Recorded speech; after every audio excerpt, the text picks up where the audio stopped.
Even though humanity is failing on its climate policy objectives, this means that extreme weather will still impact the normal global life, and some evil state will also weaponize its outcomes.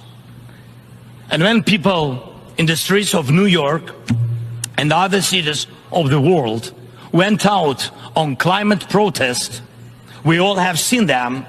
And when people in Morocco and Libya and other countries die as a result of natural disasters, and when islands and countries disappear underwater, and when tornadoes and deserts are spreading into new territories, and when all of this is happening, one unnatural disaster in Moscow decided to launch a big war and kill tens of thousands of people. We have to stop it. We must act united to defeat the aggressor and focus all our capabilities and energy on addressing these challenges. As nukes are restrained, likewise the aggressor must be restrained, and all his tools and methods of war.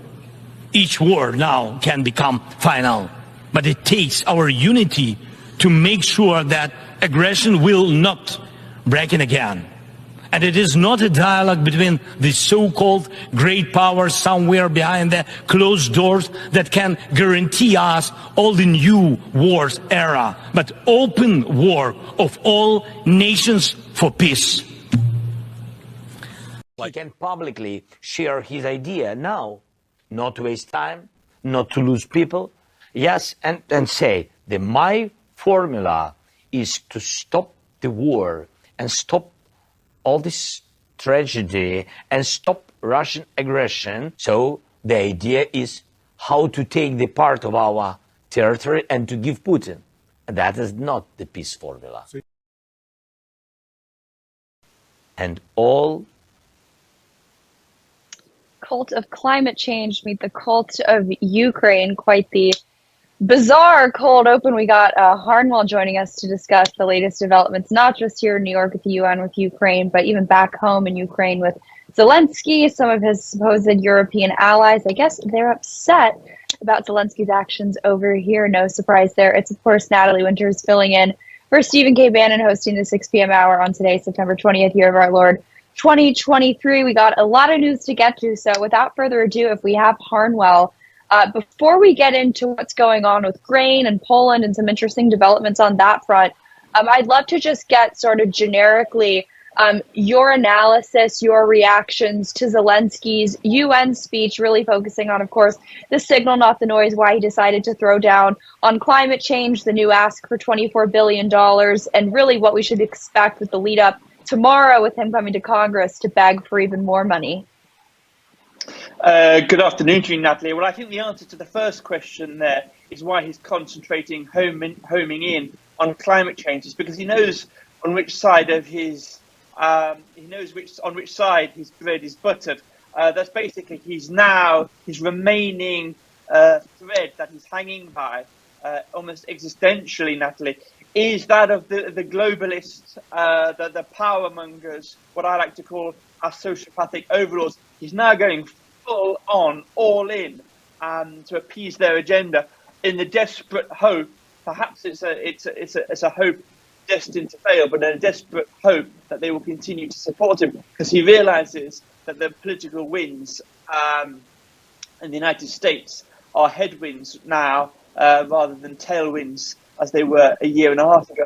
You know, I would say that's the same reason why he has this I think this dude with the bad wig, Ashton Cirillo, Mike, or his stage name Sarah, as an official government spokesman, because in his head, right, this is the language that the power elites that he's trying to appeal to in the United States speak. This is what he thinks. If he puts this guy in front of a camera with that really creepy voicing that he's got going on, then that's all he needs to do to get the United States back on board and to get this 24 billion flooding in. So it just shows how he thinks. I think his highlighting yesterday at the UN General Assembly the climate change fanaticism is just an indication that he's. And by the way, Natalie, it's not a ridiculous strategy for him to make. Just ask yourself, why is the world? I mean, obviously there's a relationship, a long-standing relationship, let's call it like that, between Ukraine and the present Biden administration. But why did we go all in within milliseconds into supporting Ukraine a year and a half ago? And where are we now? Where is the world in Nagorno-Karabakh, right? With the Armenian enclave, which has been under basically blockade for the last 10 days. No food has been in, and people are starving there. That basically doesn't even merit a small paragraph on any page of the newspapers. You'd really have to be obsessed by international news to realize that there's a crisis going on there. And yet Ukraine has sucked out all of the oxygen from the room. Why? Because the Armenians in Nagorno-Karabakh aren't going on and on about climate change. They don't have a leader who dresses himself in PVC or leather, whatever he does, and plays the piano with his intimate parts. They don't have a leader in Nagorno-Karabakh who will stand up at the UN and go on and on about climate change.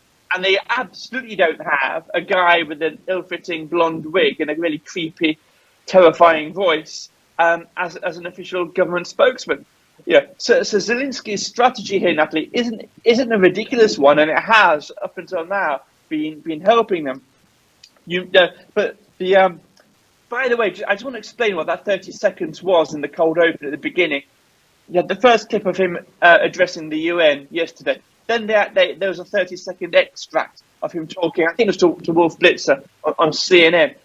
The context of what he's saying there is that he's challenging Donald Trump. That wasn't really included in the extract. But he was challenging Donald Trump to come out and explain what Trump's peace plan is, which Trump has been talking about several times over the last few months, saying that he'll be able to end this war in 24 hours. Zelensky's thrown down and said to Trump, come now, say what this plan is, basically, and stop, and I quote, basically, stop wasting time. They say stop wasting his time because, he's an important guy, Natalie, Zelensky. So, I just want to get that point across. And there's more to say on that throwdown, and we'll pick that apart, I hope, over coming days. There are a couple of other things that I want to take out from today, if I may, Natalie. The first is that for those who are interested in the dynamics and the personal relationship dynamics, Sergei Lavrov, who's the Russian foreign minister, the Russian state media had said he would be in attendance at that Security Council meeting. Actually, here's the time for me to call on Memphis if they wouldn't mind just playing that in the background. They have footage of the Security Council meeting today, and I'll just talk over the top of it. So Lavrov wasn't there. Russia was replaced, or was represented, I should say, by Russia's by its ambassador to the UN. I tell you who else wasn't there, and that was Wang Yi. Now, China is, of course, one of the 5 permanent members of the Security Council. The foreign minister, Wang Yi, wasn't there at the Security Council meeting today, and neither were Britain and France. Where was Wang Yi today? Today, of all days, when the Security Council, here we are, here's the footage in the background, was the Security Council apparently breaking its own norms in allowing Zelensky to speak first at the meeting today, which wasn't primarily about him or Ukraine. And Russia objected to that. Where was the Chinese foreign minister today? He was in St. Petersburg meeting with Putin. And here is what Wang Yi said. And I think this is a parallel now.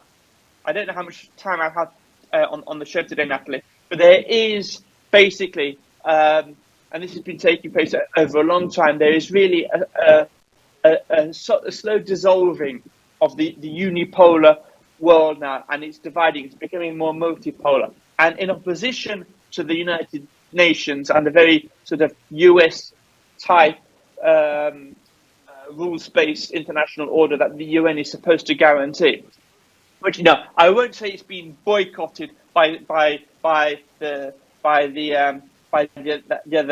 Russia-China axis here, but there's something along those lines that's taking place. Here is what the Chinese foreign minister said today in Russia with Putin. He said that in an increasingly multipolar world, Moscow and Beijing share special global responsibilities.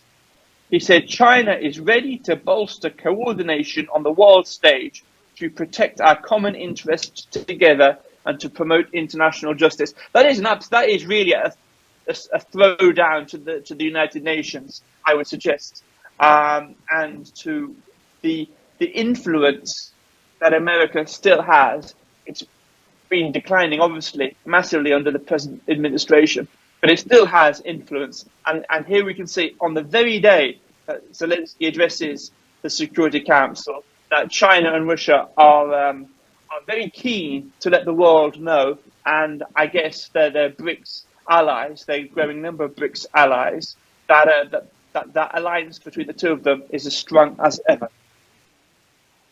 Now, Harnwell, before we let you go, you probably noticed I'm a little different than Steve. I don't interrupt quite as much. I like to let you finish your point. I'm, of course, kidding. But before we let you go, real quick, just on the front of Poland, talking with the, I believe, Ukrainian envoy about grain imports, exports. What's the latest with that? And then we'll let you go.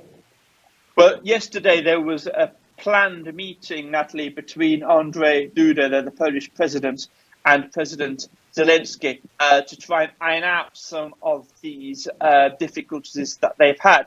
That meeting was cancelled, and it was cancelled because Zelensky had said yesterday, basically indicating Poland, that's while some of Ukraine's European allies are feigning solidarity, they're really secretly supporting Russia. So Poland has taken umbrage at this, and they've summoned in Ukraine's ambassador for stripping down, to make that absolutely clear. So there are tensions there between those two countries, certainly, and those tensions seem to be increasing.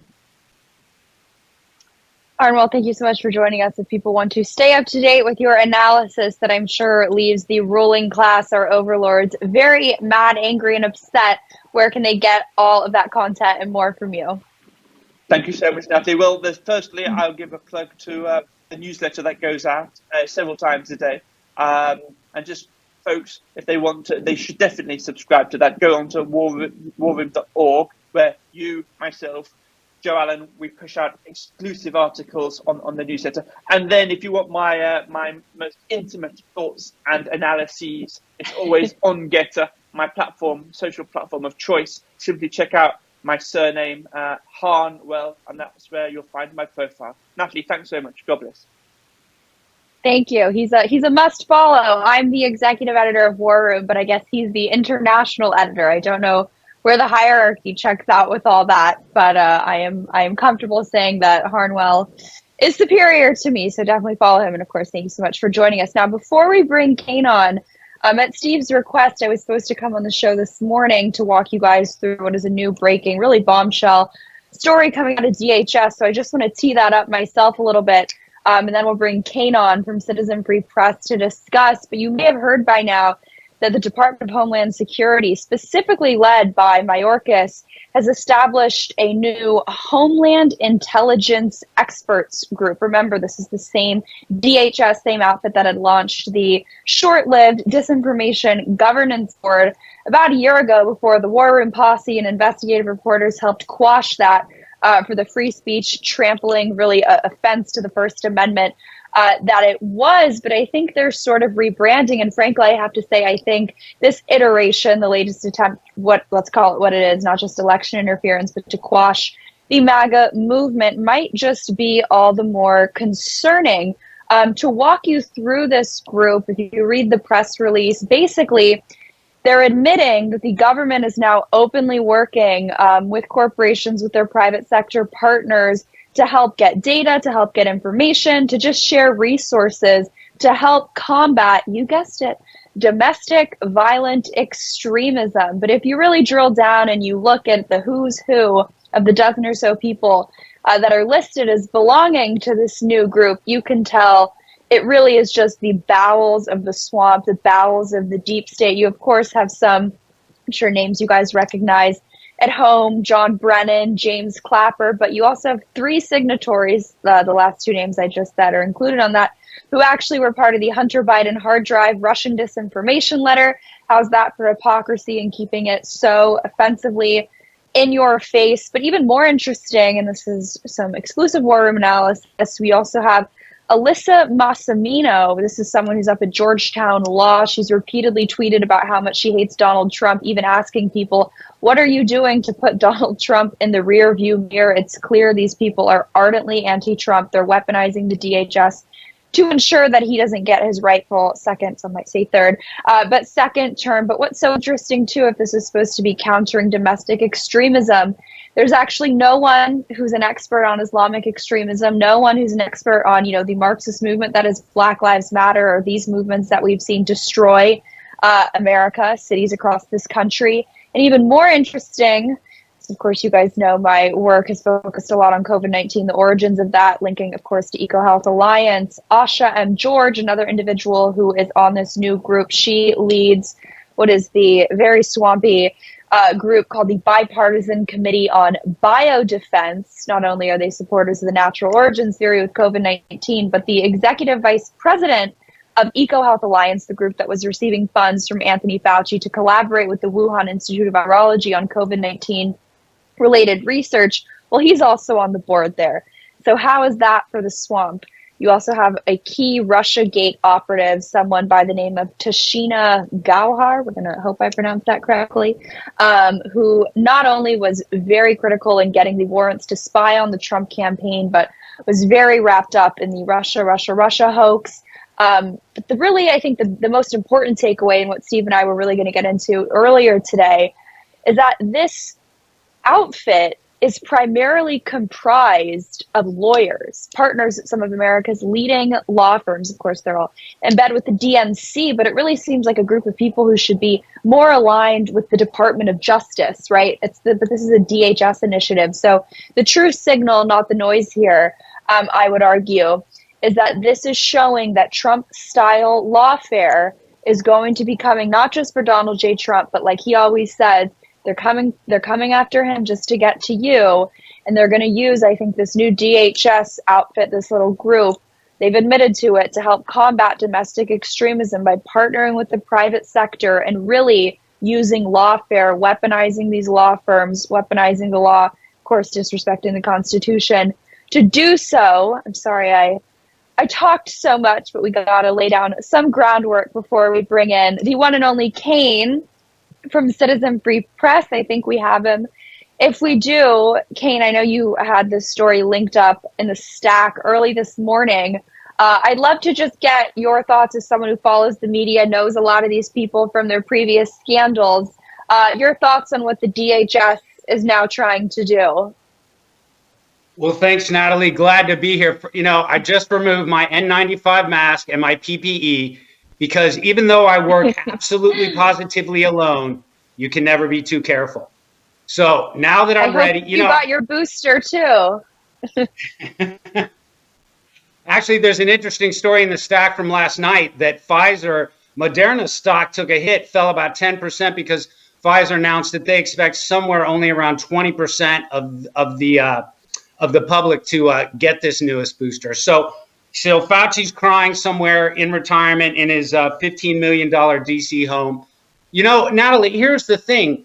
You want me to talk about this new DHS group, and I just, it's like following Johnny Carson following you. There's no one on this earth, and this is a compliment, but there's no one on this earth who knows this stuff like you do and what you know about these people. What struck out to me when I saw it is it seemed like it was a federal jobs program for aging spooks and Democrat lawyers, and maybe people who no longer want to spend time at Perkins Coie. It reads, your initial reaction to it seems correct to me. It reads like it's a list of Democrats that plan to use the courts, much in the way that Mark Elias did with absentee ballots in the last election. But these Democrats plan to use lawfare in the courts to go after President Trump. And as you said, domestic violent extremism, which is one of those generically perfect, super broad terms that could mean everything from me sitting in my office typing out headlines to someone speaking on a ham radio about what's happening in Washington. It's, you talked about the disbanded group. Wasn't that led by, I know you guys, you and Raheem and National Pulse and War Room sort of really did, you led the effort. Was that led by Nina? Was it Nina Jamowitz or something like that? Nina Jankowicz, yes, the one and only, the TikToker extraordinaire, who recently registered as a foreign agent on behalf of the British government, but I digress. Yeah, that's interesting. I remember the stuff, the podcast on War Room where you and Raheem were really hitting that hard. And it's, so again, my thoughts on this are, this is why I'm anonymous. Unfortunately, you're out there, your name's out there. There are a bunch of people that are fighting the good fight and have to deal with things like being swatted, like War Room, and Steve was swatted 2 or 3 times. So anytime DHS and the government starts to trend in this area where they talk about domestic extremism, we know that those are code words for populists, for America First believers, for Trump supporters, and we can, without even questioning, we can assume that all of their attention is going to be put on the new populist right wing, and so I'm hey, at least we know the names, and now with people like you, we'll keep a really close eye on it, I hope. Yeah, you can sort of reverse engineer their definition of domestic extremism by who they're choosing to appoint to this board. There's, like I said, no experts on Islamic terrorism. Again, they're talking about just in general terrorist threats to the United States too, but they really seem with a laser focus to go after domestic extremism, which is probably just code for election denialism. But like I said, no one who's well-versed in the Marxist overtaking of this country or Black Lives Matter or anything like that. But this brings me to the second story that I wanted to discuss with you, which is why they're in such a full-blown panic mode, in the words of one of the DHS group members, putting Trump in the rear view mirror, which I think would actually make him look closer than he appears. And speaking of closeness, there's some interesting new polling coming out from Real Clear Politics showing that if you were to sort of transpose where we are currently with 2020, Donald Trump is ahead of Joe Biden in the polls at the same time. If you sort of do a compare and contrast, I'll hold you over through the break. But if you want to start kind of walking us through these new numbers, I'm sure we'd love some good absolutely. news. Absolutely. I'm so excited to talk about these polls. I have I know to be skeptical. I don't want people to think that that it's completely legitimate. But what's important about these RCP polling averages is they also provide links to the exact same polls from 2020. So we know where Trump ended up doing in the 2020 election, sort of, lawfare and election fraud aside. We know how he ended up doing versus we're able to, if people go to CFP and click on these links, they can see exactly where these polls were. And Biden had a 7.2, the aggregate at the leading into the last week of the election was a 7.2% lead for Biden in 2020. And now in these same polls right now, as of 2 days ago, Trump finally has the aggregate lead by 0.6%. So it's a flip of 7.8% or about 8% or 8 points in the numbers. And what we know that's actually a flip of the independents. So that part is fantastic. And, feel free to cut me off when you need to. But I'll say that if you go even deeper into the numbers, There was both a Reuters poll and a McLaughlin poll from about 2 weeks ago was the McLaughlin. Reuters was last week. And they showed that Trump has a dominating lead in 7 swing states. So in the Reuters poll, they're showing him leading Biden 41-35 in those 7 states. And the McLaughlin poll showed it 49-41 Trump. So as you and I have talked about in the past, I really think that this is about the independents. If you have 40% that are going to vote against Trump no matter what, and 40% of the MAGA base that is going to vote for Trump, it's all going to be decided by the 20% in the middle. And in 2020, we didn't do as well in that with those independents. So what and these Kane, polls I'm are showing, gonna hold you there because we got to jump to break. But I want you to come back because I want you to finish that thought. Warren Posse, we'll be right back. We got Kane, Jeff Clark, Merrick Garland testimony, everything you could ever want. We'll be right back. Be right back.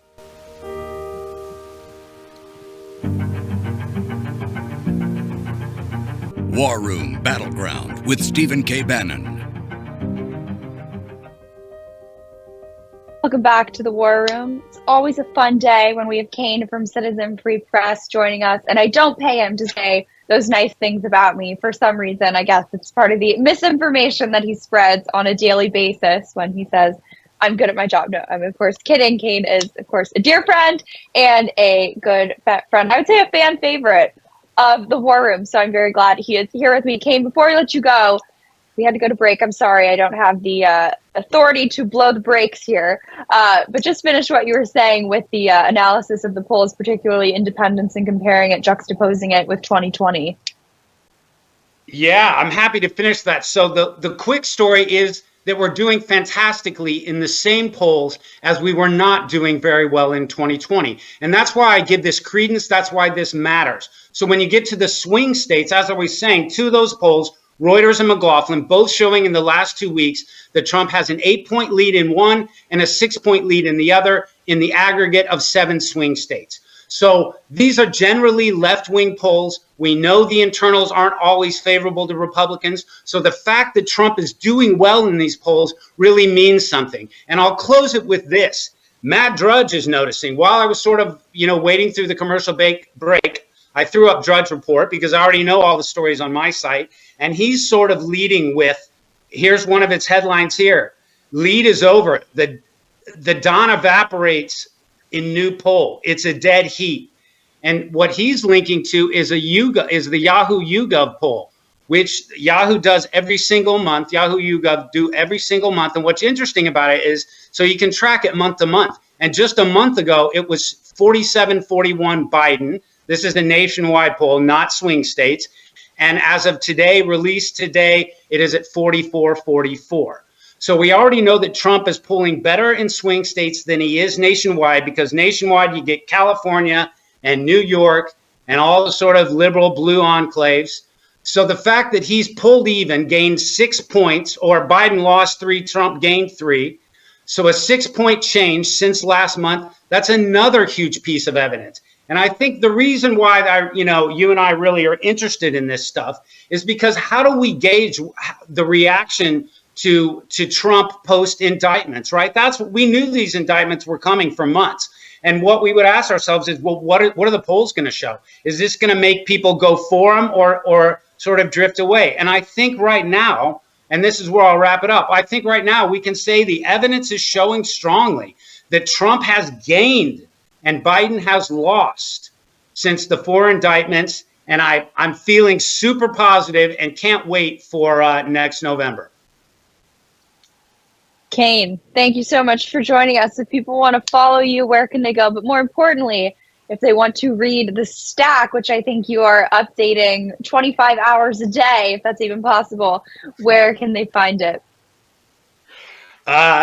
Yes, it's super simple. You can use the Steve Bannon spelling, which would be citizensfreepress.com, or you can use the non-Steve Bannon spelling without the S. Officially, it's without the S. Citizen Free Press. I sleep 6 hours a day, so I'm on the site 18 hours. And for people who don't know, there's no advertisements, and all the news stories go right at the top. So you can load it in bed before you go to sleep, and the first thing when you wake up in the morning, citizenfreepress.com. And thanks again, Natalie. I always enjoy talking with you. Likewise, thank you so much for joining us. You know, so clear with the polls, with the indictments. What tricks are the Democrats going to pull? Is it going to be more bailouts, student loan bailouts? Is it going to be more Ukraine? Is it going to be stimulus checks? Who knows what they're going to do? It's clear they don't care about the de-dollarization of this country. It's clear, frankly, they don't care, obviously, about fiscal responsibility, but frankly, about just the financial future of this country, not just for you, but for, of course, your children and grandchildren, which is why it's all the more important to go to birchgold.com/Bannon to get End of the Dollar Empire. I believe they are now on the 4th version. I guess there are now 4 ends to the dollar empire. No, but you got to get it. You got to read it. I've read it. It's written by Steve, and it's very powerful. Like we always say in the war room, knowledge, information is power, and they want to strip that and your ability to consume it away from you. So while you still can, before the DHS Intelligence Review Board comes for Birch Gold and birchgold.com/Bannon, go and get yourself a copy of The End of the Dollar Empire. Now, I think we have Jeff Clark, but before we go to him, we have a wonderful package of some of the hottest moments from today's congressional hearing with none other than Merrick Garland, the Attorney General. So let's roll that, Memphis, and we'll come back with Jeff Clark's stunning and brilliant analysis of everything that we saw go down today. Quote, Mr. Weiss has full authority to bring cases in other jurisdictions if he feels it's necessary. That was your response, Attorney General, to Senator Grassley's question on March 1st, 2023. You just referenced it when Mr. Bishop was questioning you. Only problem is he'd already been turned down by the U.S. Attorney in the District of Columbia, Mr. Graves. So he didn't have full authority, did he? I had an extended conversation with Senator Grassley at the time. We briefly touched on the Section 515 question and how that process went. I've never been suggested. My point's real simple, Mr. Garland. You said he had complete authority, but he'd already been turned down. He wanted to bring an action in the District of Columbia, and the U.S. Attorney there said, no, you can't. And then you go tell the United States Senate under oath that he has complete authority. I'm going to say again that no one had the authority to turn him down. They could refuse to partner with him. They could not. You can use whatever language. Refuse to partner is turning down. Well, it's not the same under a well-known Justice Department practice. Here's why this. When I said how many agents or assets of the government were present on January 5th and January 6th and agitating in the crowd to go into the Capitol and how many went into the Capitol, can you answer that now? I don't know the answer to that question. Oh, last time, you don't know how many there were or there were none? I don't know the answer to either of those questions. If there were any, I don't know how many. I don't know whether there are any. I think you may have just perjured yourself that you don't know that there were any.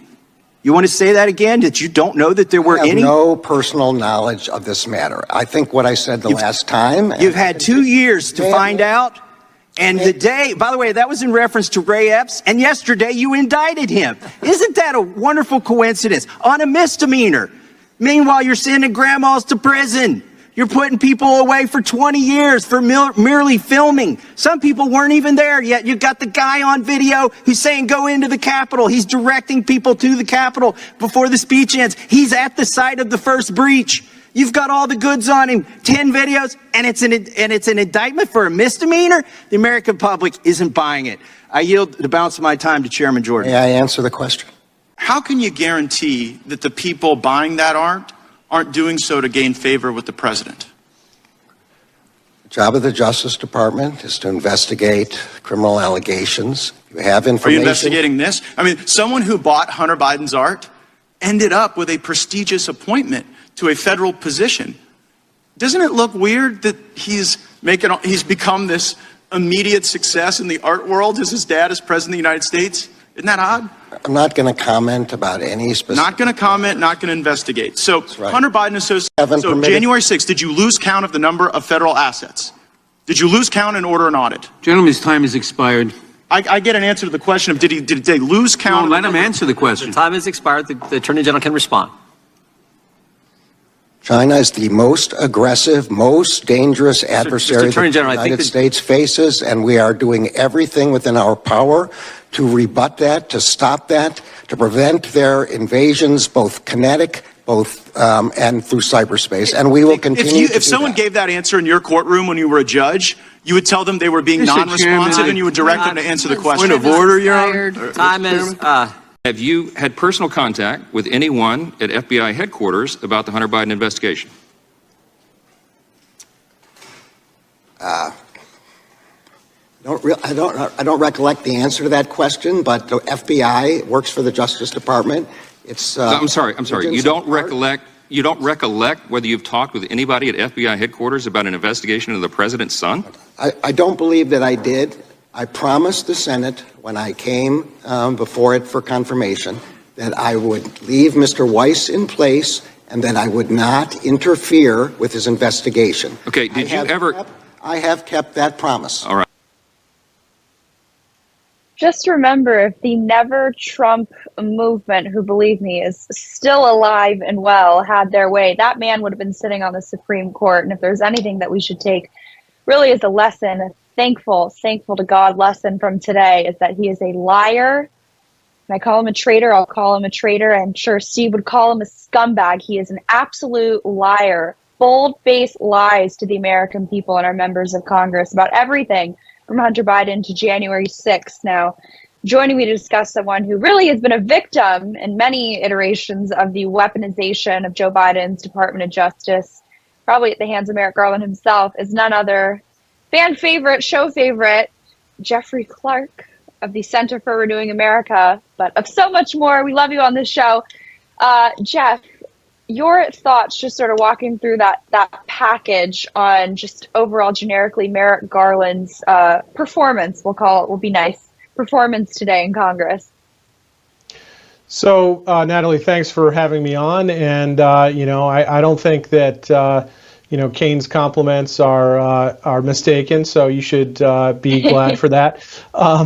But look, let me start with the Epps clip that you showed, where, magically, after all this complaining, right, after these puff piece stories in the New York Times by Alan Foyer and the Bill Whitaker 60 Minutes piece where they sympathetically interview him, oh, it's all conspiracy theories, you did nothing wrong, you've had to go into hiding, you're living in a camper, trailer now, etc. All that nonsense. Finally, they come out with a criminal information against him, and it's right before Merrick Garland testifies, and then he's asked, questions about, what he knew about the number of agents in the crowd on January 6th, and he says, well, I don't really have personal knowledge of that.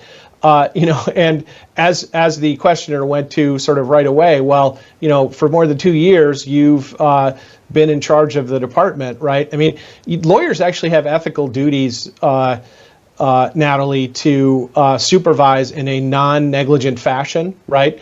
So with all of the folderol about, the kind of drip of, oh, first it's a few agents, the New York Times admits, and then it's more, and now just recently there's an admission that it seems like a quite a large number. And, there are also different levels of people, right? There could be agents of DHS or of the Justice Department. There could be contractors for them. There could be confidential human sources, right? We need a complete accounting of all of those categories and how much they added up to and how interspersed through the crowd they were, et cetera. But for the Attorney General to say, like, well, I don't really know anything about that personally, well, that's because you're being an ostrich and you didn't call for a briefing on it at the very least, maybe because you don't want to know, because it blows up the whole narrative that, there were these groups who were plotting an overthrow of the government when, they talked a lot in a kind of LARPing fashion, but, it looks a lot more like there was, a disturbance that lasted for a few hours and then it was over, and it wasn't even anything like the Antifa Summer of Love in 2020, where in multiple cities they're burning things, they're destroying property. They nightly attacked the Marco Hatfield Federal Courthouse in Portland, where I've argued before. But, all that gets, soft-handed treatment, and no one at any point ever alleges that that was some kind of sedition against the government. And the protests against and disruptions against Justice Kavanaugh, et cetera, they don't get any attention. But everything focuses on January January 6th, but yet the Attorney General doesn't know how many federal assets of one kind or another are in the crowd. That can only be due to not properly supervising the department and not finding that information out. It's there, what's that thing from, the Alien show or whatever, like the truth is out there. You just got to go find it. I usually never understand pop culture references because I never watch movies. Growing up, I never did, which is probably why I turned out. So I was going to say normal, but maybe I won't use that word, but why I turned out the way I did. But it seems like in Kevin McCarthy's status quo, Merrick Garland, that's really, today's hearing is really the only, 5-10 minutes of pressure that he feels, right, having to answer some uncomfortable question that he, of course, maneuvers around and focuses on North Korea and tries to use the Chinese Communist Party as a cop-out instead of talking about January 6th. But he doesn't care because he knows after he gets out of today's hearing, the money's still going to come. The new headquarters are still probably going to come. He's probably not even going to be impeached. So I'm just curious, you guys obviously at CRA have really been the tip of the spear. I'm sure Steve would agree with me on this CR fight on the funding of the government. What do you think, especially on the heels of today's hearing, accountability really looks like, specifically in the case of Merrick Garland? Is it trying to obviously stop the CR and stop funding to the DOJ? Is it impeaching him? Is it all of the above? What is the plan of action that you guys over at CRA think we need to really look at going after Merrick Garland?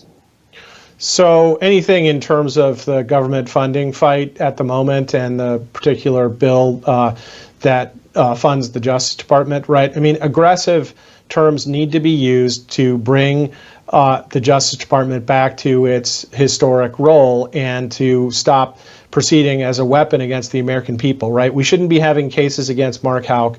We shouldn't be having memos that go out that say that parents who complain about, transgender bathrooms at the kind of lower level, but more seriously, right, with this recent pardon of the father in Virginia by Governor Youngkin, who complain about the fact that a transgender, rapes their daughter in a public school bathroom. Though, that kind of situation is, and for the Justice Department to be going after the parents who complain at these school board meetings, where you really have, they're always saying, protect our democracy, et cetera. Well, where is that democracy, especially with a small d? It's in school board meetings. It's in local government, right? And yet, efforts to complain about what's going on are being demonized. And, if that had not come to light, along with other things like, Catholics who like Latin masses, will get persecuted, like all those trains would have gotten much farther down the track. So all those efforts need to be defunded. Another one I'd toss in to be defunded is the new Environmental Justice Office they've created at the Justice Department. I mean, give me a break. We have fentanyl pouring into the country. We have, epidemic crime waves sweeping through the blue cities where the Soros prosecutors are not actually prosecuting real crime. And the federal Justice Department's interested in, how much money gets siphoned off from some kind of civil settlement to pay off some of these environmental groups or other kinds of pressure groups. I mean, it's truly ridiculous. And now, look, let me go theoretical for, because theory is very important. And, I've written this paper about the DOJ is not independent. So Merrick Garland was asked about that today, and he sort of says, well, I'm not the lawyer of Congress. I'm not the lawyer for the president. I serve the American people, right? Well, what does it mean? I mean, you're an American person, Natalie, I'm an American person. Can we get Merrick Garland to do our will or to carry out our instructions? Of course not. So what he's really saying is he's not accountable to anyone. He's basically arguing that he's a fourth branch of government. That is entirely unconstitutional under our system of government. It's a violation of the Article 2 Take Care Clause. It's a violation of the fact that all appointees are put in place by the president, and then they serve at the pleasure of the president.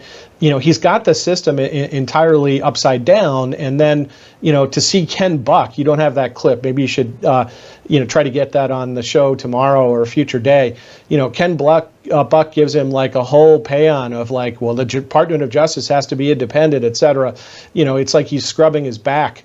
And then he says, well, I'm particularly, impressed by Bill Barr, who after January 6th rushed into the Oval Office and said, there's no evidence of the election having been stolen. And, earth to Ken, as I tweeted, the Bill Barr resigned several weeks before January 6th. So he can't even get basic facts right. And it seems to me like he's already signed up with his new CNN masters to toe the leftist line and the uniparty lines, and that's why he showed up to do a little spirited defense, as flawed as it was, of the Attorney General. Yes, he's certainly aligned with his new CNN paymasters, and I don't know if he ever ditched his old big tech paymasters. Jeff Clark, if people want to stay up to date with everything you're working on, everything you guys are doing over at the wonderful institution that is Center for Renewing America, where can they find you? So the center is at americarenewing.com, and what's old is new again. The paper on DOJ is not independent. People should take a look at. Politico, did a whole story about that, as Steve noted yesterday again, and it's new because Merrick Garland's again touting the constitutionally wrong idea that the Justice Department is independent. So that's on the americarenewing.com website. I'm at Jeff Clark US on Twitter and Getter, and at Real Jeff Clark on Truth Social. Natalie. He is a must follow on all platforms, and believe me, I'm sure the DOJ, the FBI, and all those deep state operatives are following you very closely, reading those papers, and running scared. Jeff, thank you so much for joining us. Thanks, Natalie. And Warren Posse, thank you so much for hanging with me for the 6 p.m. hour. Don't worry, Steve will be back tomorrow for the 10 a.m. show. Sometimes I guess he needs a little bit of a break, but I will be hosting a 5 p.m. on Friday. No shows tomorrow. Like I said, Steve, I guess we were supposed to have the vote on the CR, but because of you guys, because of the War Room Posse, they had to can it. We'll see what happens, but they had to can the rules vote, so it's unlikely that it'll move forward. We'll see you tomorrow, bright and early, 10 a.m. Have a good one.